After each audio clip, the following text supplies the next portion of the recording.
During the opening days of the Gulf War, Iraq began firing Scud missiles at positions in Saudi Arabia and Israel. While the Allied air forces swept the skies free of enemy planes, locating the mobile missile launchers proved a more difficult task. This was a crucial phase in the conflict. If Israel was forced to strike back at the Iraqis, the war might well expand far beyond the capability of the Allies to control it. The Scuds had to be destroyed. The SAS was deployed. Sergeant Andy McNabb led an 8-man patrol into Iraq. 3 men died, 1 escaped, and 4 were captured. His story of Bravo 2-0 is an heroic tale in the best tradition of the SAS. A small elite group facing seemingly insurmountable odds while attacking the enemy in spite of being overwhelmingly outnumbered.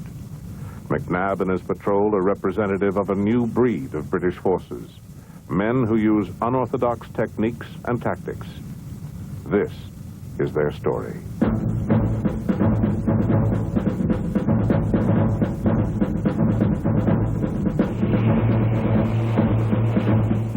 Britain's Ministry of Defense has at its disposal an impressive array of resources for projecting power, or, in the last resort, when employment of raw force is necessary. From Bosnia to the Middle East, the call to action can come at any time. The British Army and Navy have traditionally frowned on the concept of elite forces. Because of the small size of the all-volunteer British Defense Force, virtually all of its men and women have training and motivation that exceeds the general levels found in most other Western armies.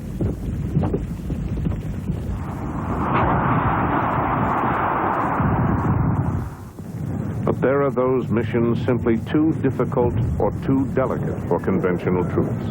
For these, Britain does indeed have special forces. The most famous of these is the SAS, the Special Air Service. The idea was conceived in World War II by then Lieutenant David Sterling, serving with the 8th Army in the Western Desert. He believed a small specialized unit could successfully undertake missions behind enemy lines, thereby undermining the Germans' confidence and offensive capability. Initially, neither Sterling nor his men knew what could be expected of them. They had to establish their own limits for human endurance. They would go beyond British lines to see how far they could push and still survive in the hostile desert environment. The battle was as much against the elements as was facing the onslaught of German guns and armor. They needed to know what they could endure. Nearly all of this early training was improvised. In the constant turmoil of the changing front in the Western Desert, there was no time for set exercises. Improvisation was a necessity. Some men died in these early days, but the survivors learned quickly. Sterling was driven by an overriding belief that nothing was impossible. He rated the value of his men not by rank or position, but by their unique, innate abilities. The myth and mystery surrounding the SAS had its roots in this era. This small group of perhaps 40 men had an impact far beyond what their numbers would seem to justify. The SAS attacked bases in hit-and-run forays, so the Germans never knew when or where they would strike next. These were harassment raids, which kept the Germans off balance. Rommel was forced to constantly guard his flanks against these men, who elusively appeared from the dark to kill his soldiers and destroy irreplaceable supplies. Even among British units, the SAS gained a reputation for being different. The High Command might not have liked the idea of unconventional forces, but they were having a devastating impact.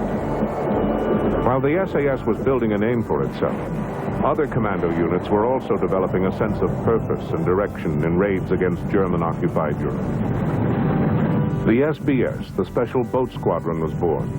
These elite forces were among the lead troops in the march on Hitler's Europe and ultimate victory. These virtues and their results were forgotten at the end of the war, when the SAS was disbanded and the Royal Marines absorbed the commandos. The Malayan emergency saw the rebirth of the SAS. They were needed to face the new challenges of limited guerrilla war in operations that were more than police work, but ill-suited to regiments bearing heavy weapons. The SAS quickly adapted to its now famous anti-terrorist role. Today, the SAS is made up of the Regular Army's 2 SAS Regiment, based near the Welsh border in Hereford, and 2 Territorial Reserve units, 2-3 SAS in the north of England, and 2-1 SAS based in London. There are perhaps no more than 300 to 400 men ready for combat. The smaller SBS is based in Poole on the south coast. For all practical purposes, the SAS and the SBS have been merged, combined under the Directorate Special Forces. While part of the Ministry of Defense, it is nevertheless outside the normal chain of command. These men are assigned to missions that range from hostage rescue to long-range reconnaissance. The anti-terrorist role has taken on special meaning since the conflict in Northern Ireland began. The men are now bloodied veterans in the gruesome and gritty battles for Belfast and Derry. They are streetwise and street-smart. Their special techniques and tactics serve them well both in Ireland and in assignments to the Middle East and elsewhere. The successful storming of the Iranian embassy in London in 1980 is considered one of the most successful hostage rescue missions in recent military history. The team leading the assault had prepared for the action in long-practiced close-quarters training. They were ready when the orders came to act in earnest. Hundreds of shots were fired. One terrorist alone was hit with 82 rounds. According to members of the team, every bullet fired by the SAS hit its mark. There were no strays. This accuracy was no accident. The men of the Special Forces practice regularly and intensely, to the point where the use of the firearm is second nature. These are not ordinary men, yet many come to the service initially without thoughts or plans to become part of one of the world's most elite military units. The bulk of the Special Forces is made up of enlisted men from a variety of backgrounds. Almost to a man, they have an extraordinary ability to analyze complex conditions of behavior.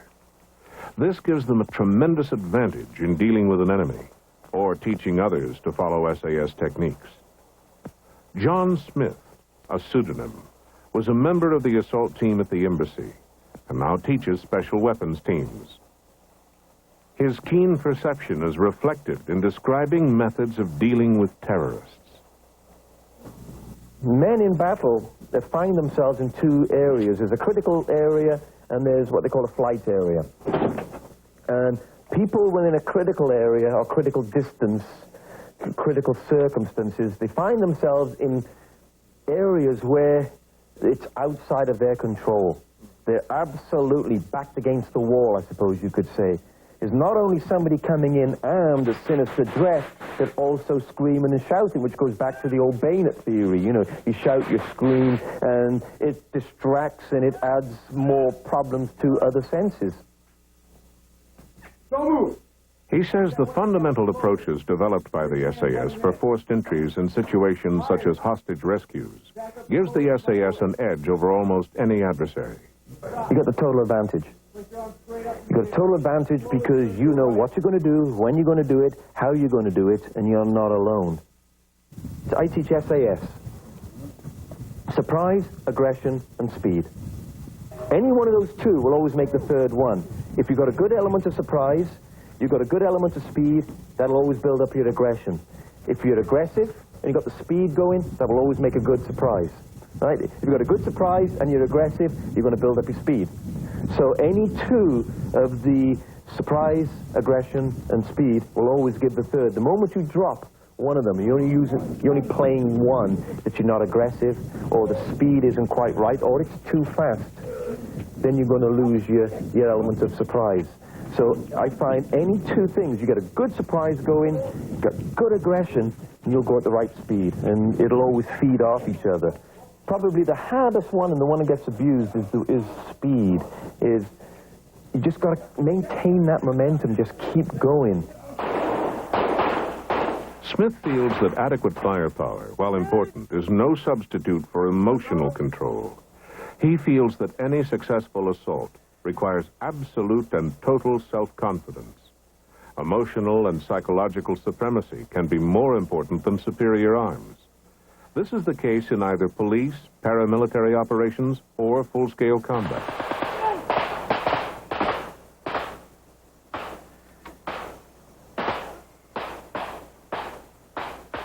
These intense exercises can make the difference between life and death. Smith compares training with sudden action. The difference between the Iranian embassy doing the siege and probably doing a training exercise is, number one, that went on longer than the average training exercise, though some of the exercises that we've done will definitely go on for 24 hours, sometimes 2 days. You know, to practice the negotiations, to give the team the feeling of just sitting back, stand to, stand down, you know, the exhaustion. But really, as far as the room combat was concerned, I would say the main difference was we had live targets this time. This is training at SAS headquarters in Hereford.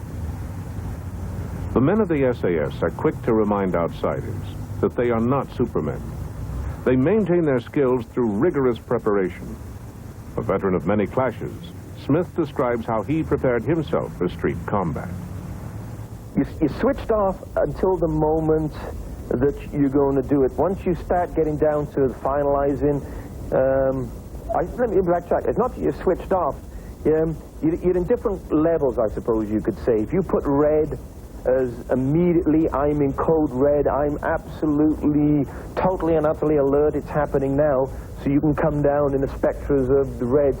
You're somewhere in yellow and orange, where you know it's going to happen, you get your mind together, you're not stressed enough here to be in a position where, you know, light threatening, you're putting your kit together, you're moving into location. Once you get outside the door, you know, you're now sort of in a very high pink. And of course, once you get the go and you're doing the breach and you're going through the door, the window, or whatever entry you're doing, you're in code red. So your mind is 101% alert. You know, like time slows down in some ways. You feel like a $6 million man where you're trying to pick up 85 million pieces of information in a fraction of a second. You know, eyes going everywhere. You know, your whole body language is just exploding into speed a little bit. According to members of the regiment, its ultimate strength comes from the individuality of the men selected to join. Regardless of what job is going on, what is the real success of the SAS? Why can the SAS do things that I wouldn't say perhaps that other people cannot do? Why are they successful at what they do? And to me, the main meat of the SAS was, number one, the average person in that regiment is a mature fella. You know, the average age is about 27, 28.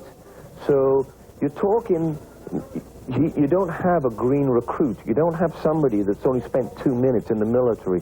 Most of the people who go there are at least corporal, at least platoon sergeant levels. In other words, they've been in positions of power before. They've been in positions of authority. You know, they've been promoted because of trust, you know, professionalism, reliability.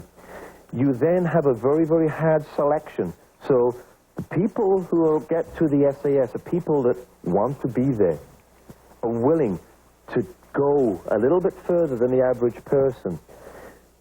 They're all mature, elder people. That's, to me, is one of the main things about it all, is you have a good group of guys that are not kids, that all want to be there, that are all willing to do that little bit above. What you have in the SAS is you have guys that come from everywhere. I look at my troop. My troop sergeant was parachute regiment. The corporals, one was a gunner, one was in the intelligence corps, the other one was in the Royal Engineers. So you take that troop and, you know, you can do anything. We could be somewhere and get an artillery piece. The gunner will say, right, this is how you load it. We could steal a tank. The tankman could drive it. If it broke down, I could repair it. You know, you think of all the skills that the engineers take in there with them, minefield, all that bridging, plus their own individual little trades. So here you have a group of guys that come from all different backgrounds, and every person contributed something from somewhere else. When you have a group of people like that, you will do a little bit more for your team members. So you got a group of guys, you got a team element, You've got people that expect things to go wrong, you know, totally not be prepared to improvise.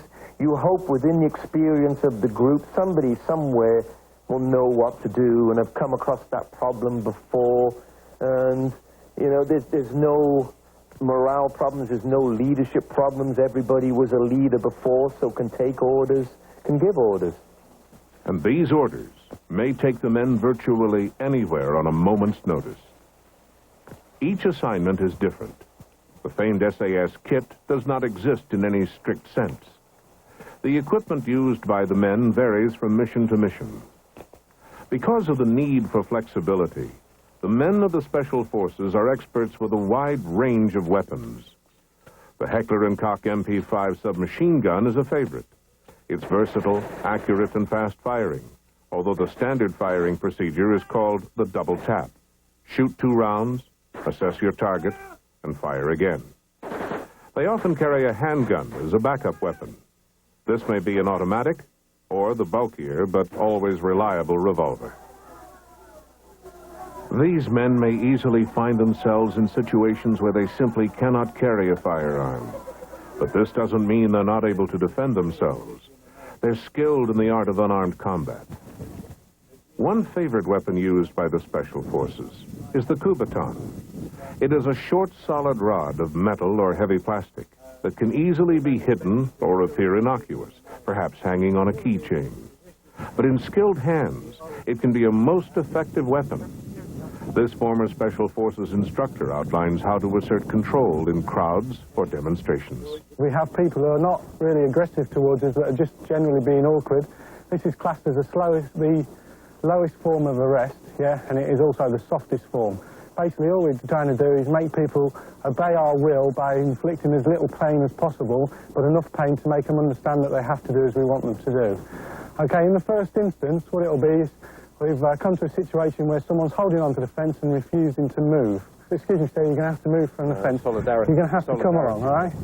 In this instance, yeah, seeing as he will not come off the fence, yeah, we can employ 2 sounds, yeah? We can do it with an open hand and go for the pressure points up here in the arm, bringing him down, and let go, let go, let go, let go. Now, come on, mate, come on. Yeah?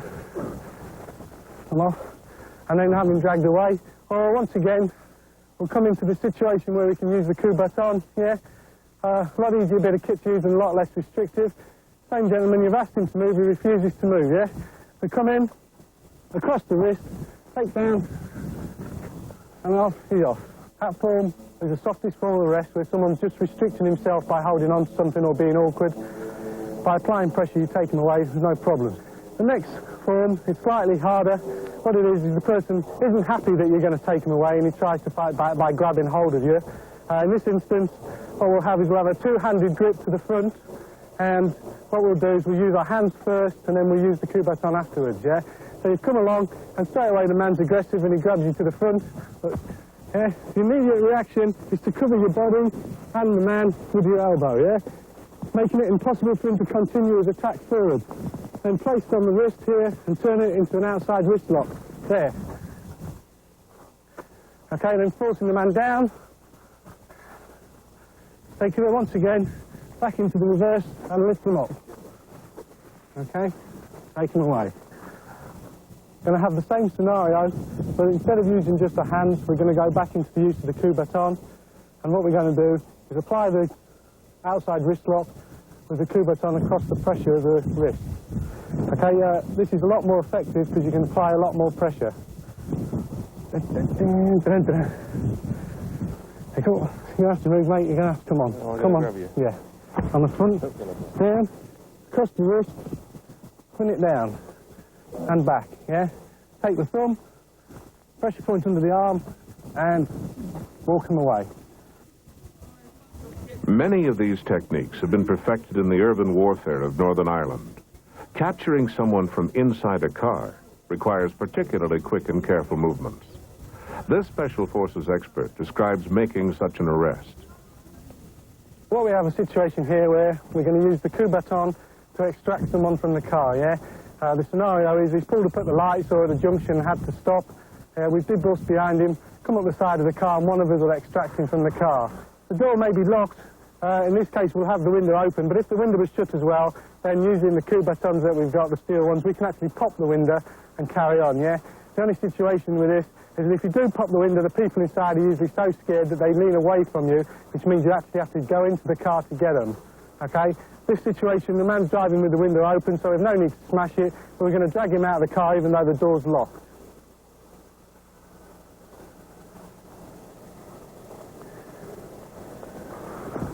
Out of the car, out of the car, out of the car. Come on, come on, come on, come on, down. Stay there, stay there. Stand up. Against the car. Stand still. Stand still. Stand still.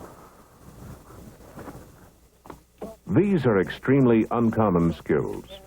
Ironically, this high degree of specialization, combined with the necessity of always being on standby for immediate action, means the SAS and the SBS are not always available for duty in direct support of regular Army or Royal Marine elements. The other services have had to create their own versions of elite units to serve in tactical support roles. The SAS and SBS might be considered for strategic missions requiring months of advanced deployment, while regular forces need support within 24 to 48 hours of a tactical move.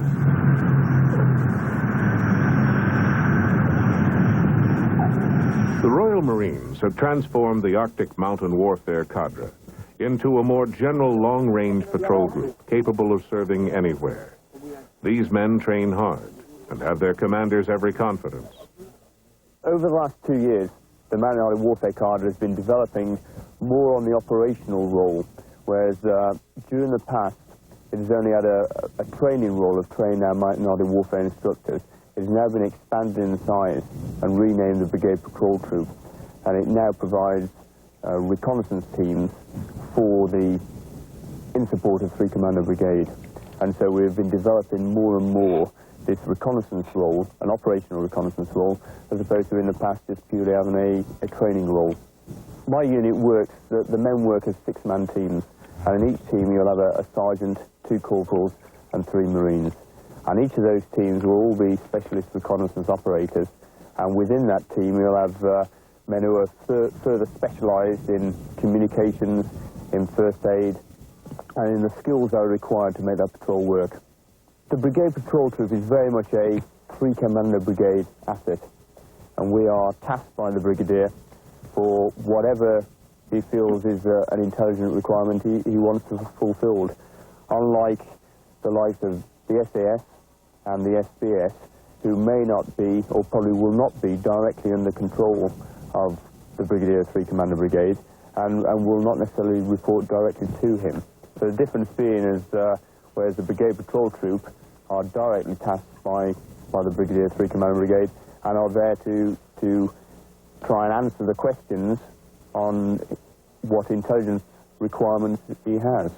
Once 3-Commander Brigade landed on the beach or started a particular operation, we would expect to be maybe up to 30 or 40 or even 50 kilometres forward of their forward line of troops, gathering intelligence for future brigade operations.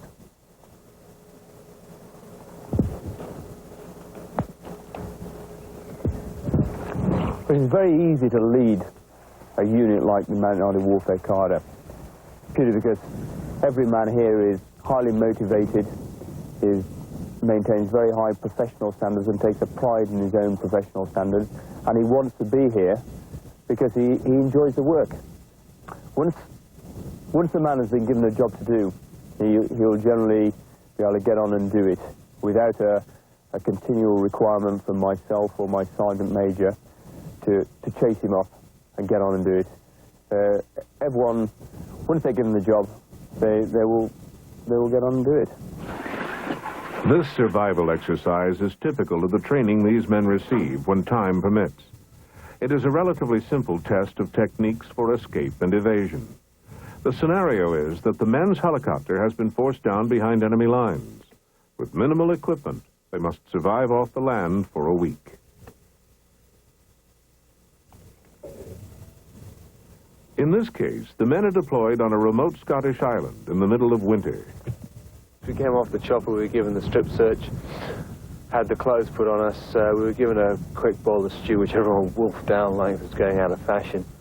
And then dumped out here at 1900, 7 o'clock in the evening. So it was dark and windy and rainy and all the rest of it. And we basically yomped from the main road over there, which is what, probably about half a K away, down to this area, and just looked around and looked for something that was going to provide shelter that night. Ended up in a little ruin that's probably 200, 300 meters to our right, or to my right, and crashed there the night. Then the next day we got up about 7 o'clock, bright and early, more through discomfort than energetic zeal to get around the place, and found this place over here, which seems like an old bivvy site, so we moved in there. The shelter the men build is makeshift, but surprisingly protective against the ever-present wind and rain. The Marines search the surrounding territory, looking for anything that can be useful. Their personal survival kits, fashioned from tobacco tins, can literally make the difference between life and death. Fishing hooks, you carry between about 10 and 20 and about 40 meters of line, up to about 20-pound breaking strain. There are some weights just to hold the line down a little bit. Candle, just when you're lighting fires and stuff, so you don't waste matches. You keep your one candle going. It's a cam stick, face camouflage cream. A sewing kit in here. Durexes. We hold about 2 or 3 condoms in each survival pack for water storage and so on. Obviously, you haven't got buckets and everything everywhere. And fire lighting kit, matches, and paraffin block so that you can actually get a fire going if it's proving to be a little bit difficult. Water purification tablets, of course, as well. Woof. And some water flavoring there, some beef stock like an OXO cube in the bottom. In the top here, we've got spare fishing hooks. There's actually a magnet taped to the top of the box as well. The reason for the magnet is that you can actually do a homemade compass if you need to for basic navigation, and a set of needles for putting together field clothing and so forth. The quest for food becomes paramount. The most readily accessible supply of nourishment comes from trapping rabbits. The men set their snares overnight, then wait for dawn and hopefully a good hot meal. This group has been lucky. They waste no time in killing and skinning dinner. If the rabbit is not properly prepared, the carcass might spoil and sicken the group. Keeping healthy is critical. Even local vegetation is put to good use. The reason for taking leaves in with the water, or for boiling them as you would tea or anything else, is that if there is something solid in the water, such it tends to absorb the water more readily and actually hold on to more water than just drinking straight hot water itself. These basic survival skills are critical. Are learned, ones that could save lives in the future. One thing that struck everybody here is that the effect of dehydration and the lack of what we would consider to be normal food is incredibly tiring. Suddenly, a walk across down by the little lock over there and back up here, it actually shatters you, and suddenly a barrier of going across that way for a K and coming back, walking 2 Ks in total to set a snare, is a considerably larger obstacle than it would be normally. Much harder work. I think the most important thing you can gain from this, from what I've seen of it so far, is the confidence and the belief that if all goes wrong and you are separated and you have got nothing but your little tin on you, that you actually can survive from what is inside that tin, and you're not just going to curl up and waste away. What will happen with these guys is they'll all split up and they'll go to various units after they finish the course, and they will be singularly responsible for anything from 30 up to 100 guys, and they have to know what they're doing up in the hills. While survival skills are important, The main mission for these men is support of the main battle force. The patrol group is not expected to engage in direct combat. They are the eyes and ears of the Royal Marines. The Pathfinder platoon of the Parachute Regiment serves in this role for the Army. The Parachute Brigade, now part of Europe's Rapid Reaction Force, may be called for service with just a few days' notice. The Pathfinder's traditional role is just what their name implies. They lead the way for the main attack group.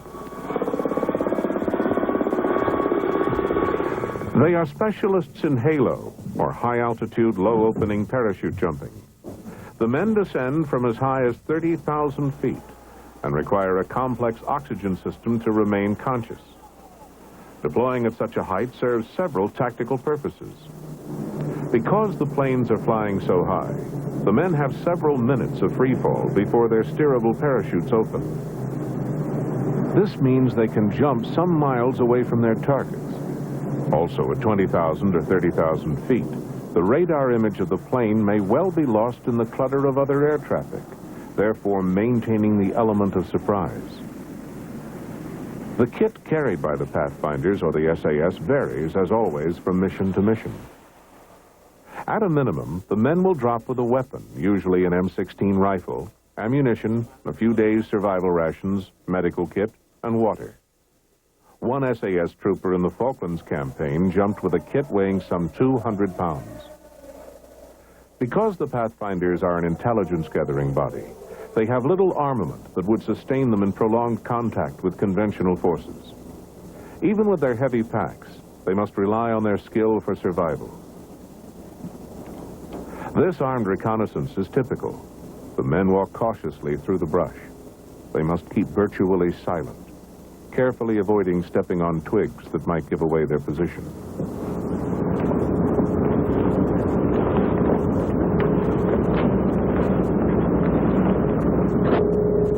They must constantly keep an eye out for the enemy. The Pathfinders here use the traditional small unit 4-man patrol. This allows 3 men to rest while 1 man remains on guard. He places himself at some distance from his colleagues. A string is run between the point man and the resting soldiers.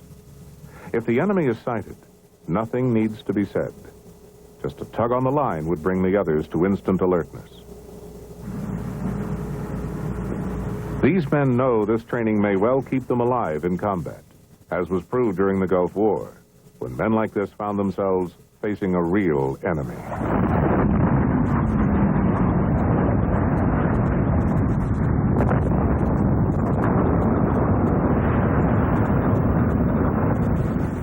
In 1990, the Iraqi invasion of Kuwait sent shockwaves throughout the world. The Allies were stunned, and it was months before the Americans, British, French, and dozens of other nations were ready to push Saddam Hussein back. The Allied coalition had built the largest concentration of conventional arms since World War II. Yet, when Iraqi Scuds began raining down on Israel and Saudi Arabia, horror swept the Western camps. Patriot missile batteries served to boost Allied morale, but were only partially effective against the onslaught of Scuds. If Israel, with her secret nuclear weapons, reacted to the attacks by starting her own war with Iraq, biblical admonitions about Armageddon would be frightfully close to becoming reality. There were urgent consultations in Washington and London. Allied air forces, with their precision bombs and cruise missiles, surprised and impressed the world with their accuracy. But targets had to be identified, and the Iraqis, in spite of many other misjudgments, learned to hide their mobile missile launchers from the prying eyes of reconnaissance satellites. The Scuds would have to be destroyed by men on foot. The SAS were seemingly born for the job. The desert was their ancestral home. But unlike the ragged early days of the Western Desert, the men assigned to the Gulf War were well-trained, well-equipped, and ready to go. The right flank of 7 U.S. Corps. Take you through what I have done. SAS Sergeant Andy McNabb would lead an 8-man patrol codenamed Bravo 20. Their assignment, destroy the Scuds inside Iraq. McNabb describes how the operation began. It was the one evening. We normally work in four-man patrols.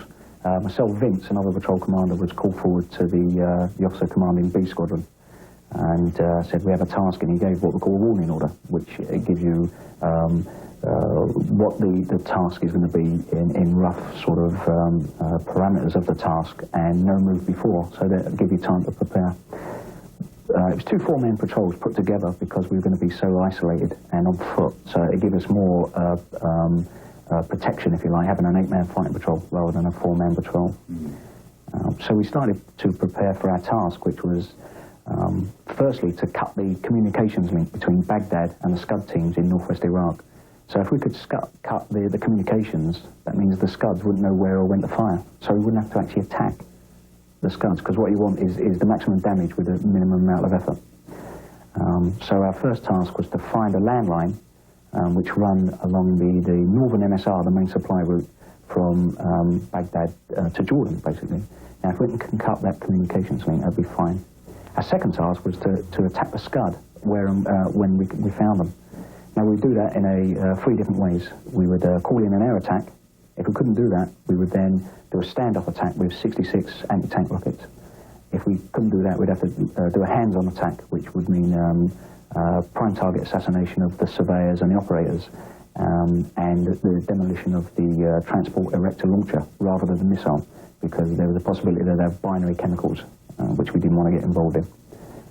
So that was our task, to cut the communications line and to actually stop Scud firing, attack the Scud. The air war against Iraq proceeded, while regular troops continued intensive preparations for the ground war. The desert was a hostile environment for most of the men and machines of war. The SAS was used to fighting in this kind of terrain. McNabb planned the details of his mission. On January 22nd, the patrol flew into Iraqi airspace. We entered into Iraq and followed the planned route. We were illuminated by what we probably think was a Roland, which was quite scary. Again, the helicopter crew had to earn their money at that stage. Because remember, we're going at sort of 80 knots an hour at 70 feet above the ground in the Chinook. So they had to actually have to rise up so they can actually maneuver, which is quite scary. So we were quite glad when we landed. The drills that we employed is actually to get down. 4 men just went out to get out of the dust and to actually observe the air and cover the arcs of fire. And the other 4 would just unload the equipment. Because we were going as a 8-man foot patrol, each man was carrying about 15 stones of equipment, because that was the equipment's task. We landed, the helicopter lifted off and exfiltrated out. We then saw our first Scud launch, which was to the west, about 10 kilometres away. We couldn't do anything about that at that stage. There's nothing we could do. We'd have to get to our cache area, which was going to be our operating base. That was about 20 kilometres away. We made it the first night and made our cache area, which became our lie-up point for that area, for that night.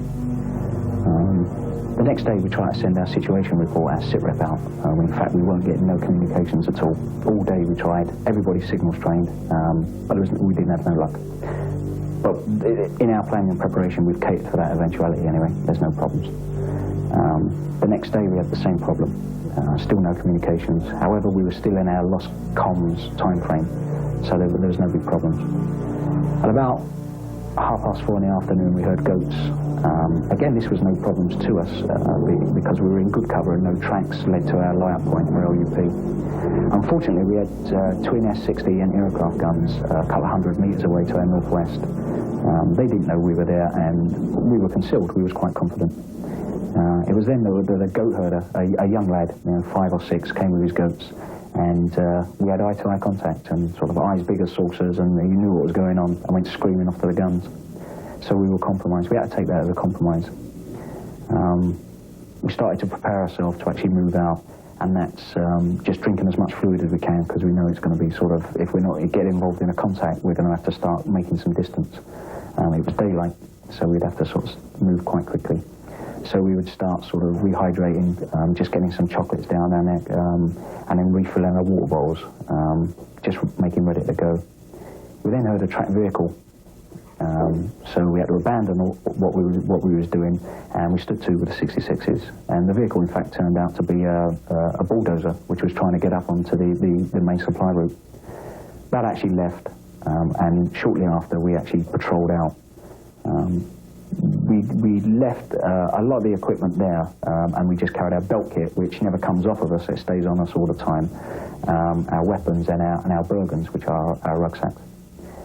We patrolled out. About 400 or 500 meters after our patrol started, we had our first contact from the east, and this consisted of 2 armored personnel carriers with turret-mounted 7.62 short machine guns and some infantry in a soft-skin vehicle. The contact was initiated by us purely because it's going to happen. There is nothing you can do, so you just get on with it and get it over and done with. We had to drop the Bergens. One of our SOPs, our standard operating procedures, is that you can't actually fight a contact with Bergen on because it's far too heavy. So we dump the Bergens, keep the belt kit on, which is basically our bullets and water, and initiate the contact. And went forward. The only way to go was go forward. You know, it's flat, northwest Iraq, it's just a flat plain. So we'd have to initiate contact and go for it. This contact lasted for about 40 minutes. And during that time, we actually got back to our Bergens, put them on, and started running away quickly. Unfortunately, as we were moving out of the way, we were engaged by the S60s, who could now bear their guns down on us because we were heading west. They joined in the firefight. And in fact, it was the coming up to last light, and it was the darkness that actually sort of got us away, which was quite good. It was then I made the decision that we've got to escape the raid. Syria was 178 kilometres as the crow flies on the line, so we'd have to go there. That was our nearest sort of safe haven. We weren't too sure if the communications, what we'd been trying to sort of get through our compromise, have got through, and if they did, would they actually get shot down? There was far more enemy in the area than we were told to expect. In fact, there was in excess of 3,000 troops in the area. And this is what the guns were protecting, obviously, the armour and the troops. So if the aircraft did come in, would it actually get shot down? So I decided then we'll go to Syria. We had to put a deception plan in and travel the first 25 kilometres south, hoping that all follow-ups are going to be south. They'll naturally think that the escape route, the E&E plan, would be south towards Saudi. During this time, we had lost our Bergens during the withdrawal because we couldn't actually get out of the fire of the anti-aircraft guns quick enough. And we dropped our Bergens, and the signals operator had left the radio in the Bergen, which is no problems because we had 4 TACBIs, which is the distress beacons. Now, these work on the international distress frequencies, and we were told that AWACS had 24-hour coverage of us.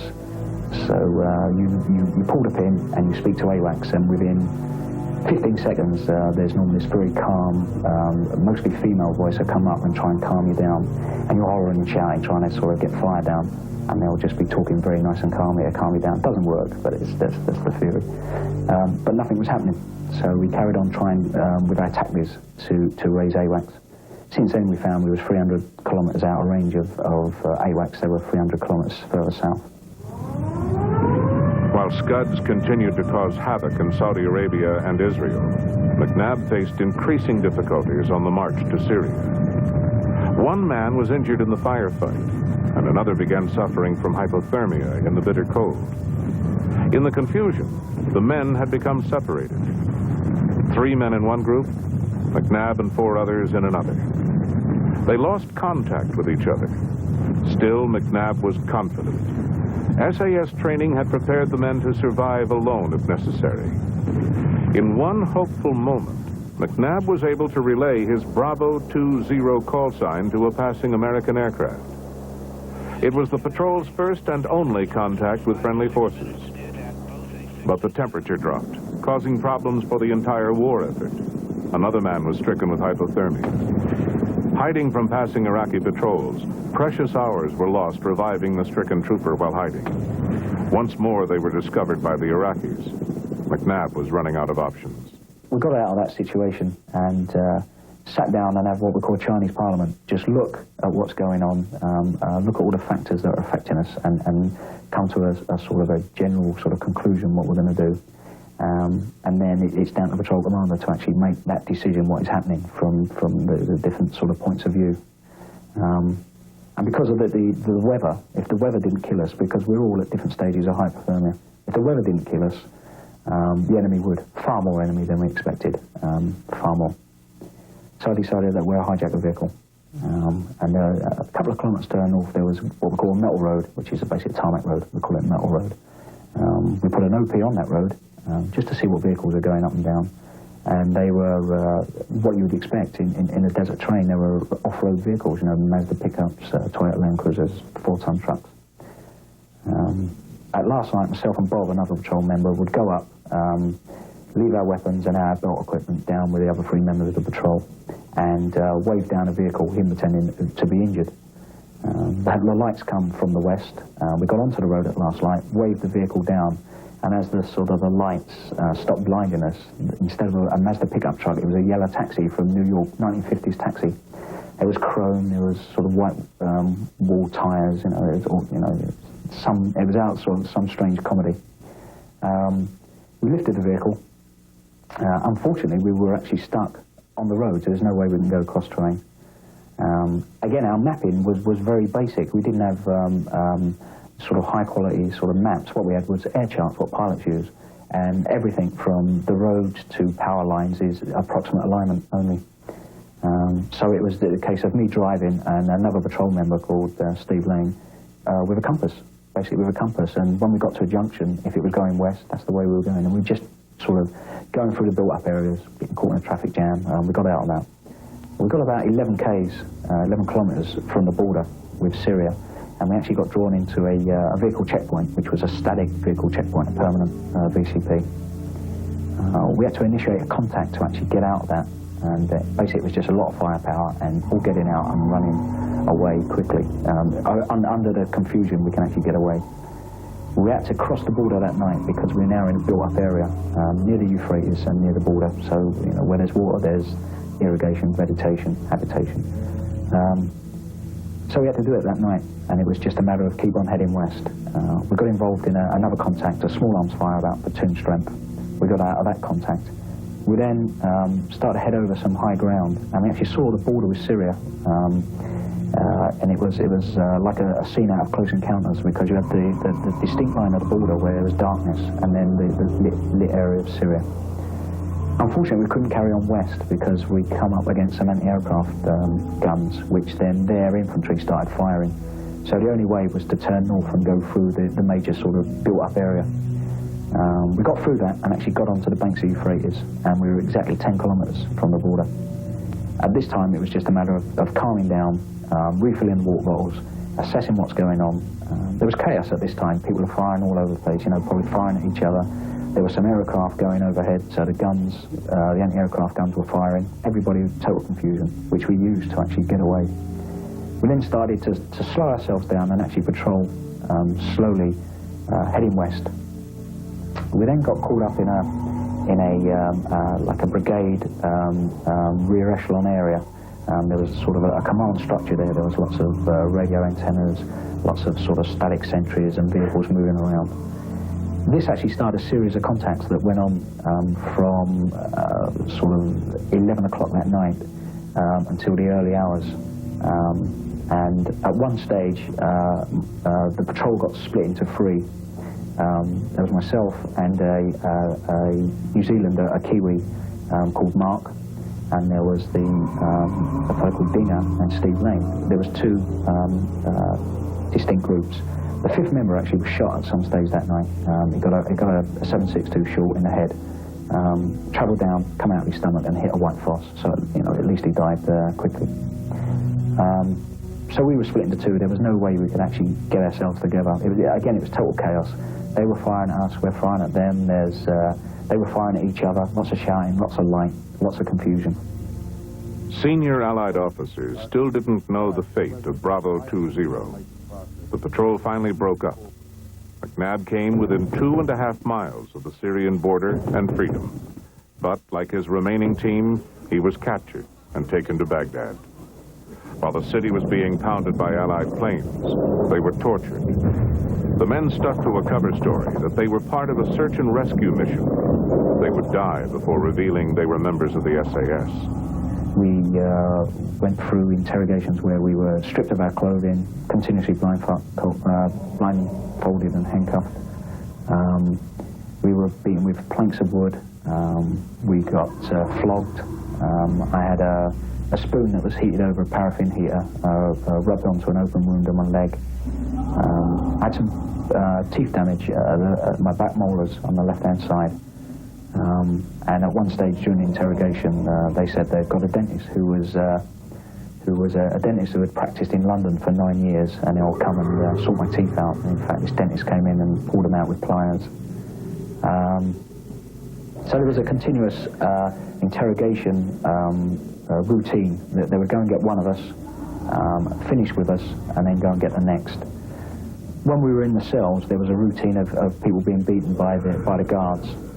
They would go into one cell, lots of shouting, lots of hollering, lots of just general sort of abuse. Tell you to stand. In fact, you couldn't stand at this stage because obviously physically you couldn't move. As you make an attempt to move, they then start hitting you and kicking you and hitting you with this rubber hose. They'd then go on to the next one, which was quite scary because you could actually hear this going on, and you knew your turn was next. This went on for 6 days.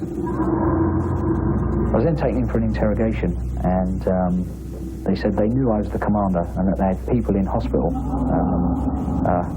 who was getting and still needed medical attention. If they didn't tell them what they wanted to know, they'll simply let them die, and they'll let the other 2 die in the cells. Continued to sort of deny any information. This wasn't an act of bravado or, sticking your chest out for Queen and country, because that really doesn't exist in the real world. What it was to actually have time to think. They give them the threat, and you just can't actually sort of make a decision there and then. Number one, because you're physically incapable of doing it anyway, because you're going through this interrogation and torture. So what I needed was time to think. I again went through the interrogation, went through the beatings, was whipped again, and taken into the cell. By now, myself, we didn't know it at the time, but myself and Stan had hepatitis at this stage. We was basically living in our own sort of excrement, which obviously made us dehydrate more, because we had no clothes on, we were just exposed to the elements. Once I got back to the cell, the beating stopped for me, and the other 2 were getting beaten in rotation.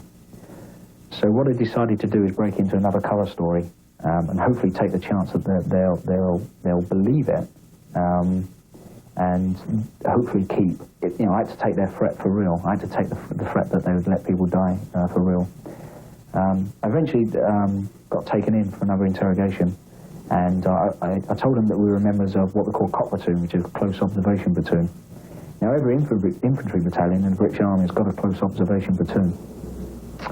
What helped us was that a lot of their officers, or not some of their officers, had received military training at Staff College in Camberley, just outside of London, and they've gone through the British military system.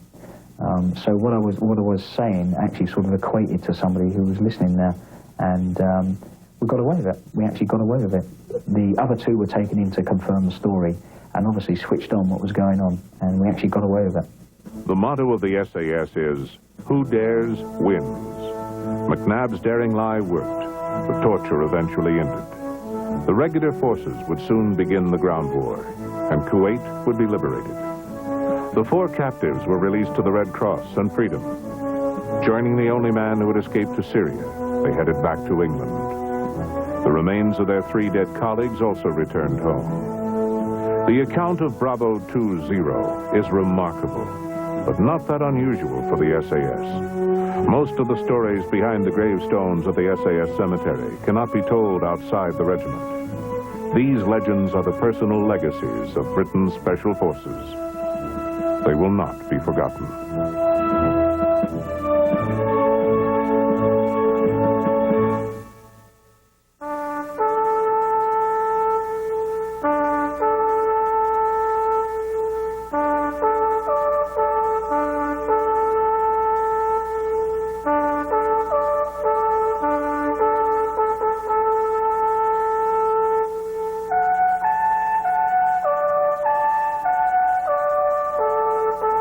Tonight, climb aboard for scenic destinations as public television takes you on the last train ride across the Canadian countryside. Explore some of the most breathtaking landscapes in North America aboard the last train across Canada. It's TV worth watching. Tonight at 7, only on Channel 13.